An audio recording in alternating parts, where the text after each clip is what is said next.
Oke, hai semua, jumpa lagi di pembelajaran Bahasa Indonesia. Nah, kita memasuki bab baru ya, yaitu di bab 6 tentang berbagi inspirasi melalui cerita inspirasi. Nah, oke, Bu Guru akan jelaskan di bab ini apa sih yang dimaksud dengan berbagi inspirasi melalui cerita inspirasi.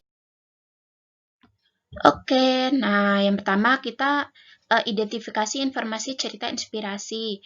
Nah, jadi ada pengertian dan ciri-ciri teks cerita inspirasi dan ada jenis teks cerita inspirasi.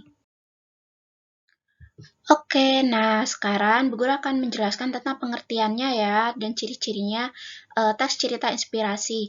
Nah, apa sih itu? Nah, cerita inspirasi berisi kisah-kisah yang memotivasi, menggugah kesadaran, dan memberikan pencerahan kepada baik pembaca atau pendengar.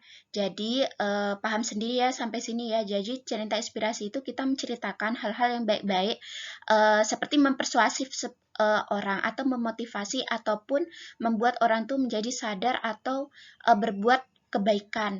Nah, teks cerita inspirasi berbentuk singkat disajikan dalam bentuk narasi dan menggugah pembaca untuk bersimpati, berempati, peduli sesama, dan merasakan perasaan pribadi orang lain. Nah, jadi seperti cerita-cerita motivasi ya, banyak kan motivator-motivator mungkin kalian sudah pernah lihat di YouTube atau di internet, di televisi.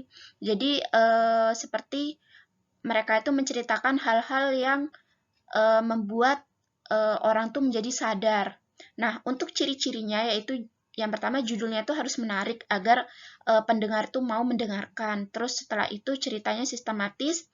Yang ketiga, bentuk cerita tidak terlalu panjang agar tidak membingungkan. Yang keempat, ide cerita bisa muncul dari fenomena dalam masyarakat. Jadi tidak jauh-jauh ya untuk mengambil cerita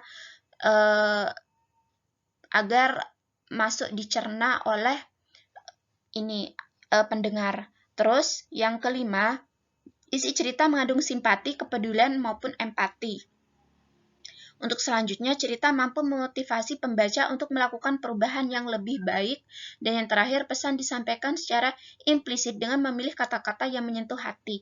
Jadinya, yang terakhir tuh pasti ada pesannya ya. Jadi setiap seperti cerita atau cerpen selalu ada pesannya di sana atau amanatnya.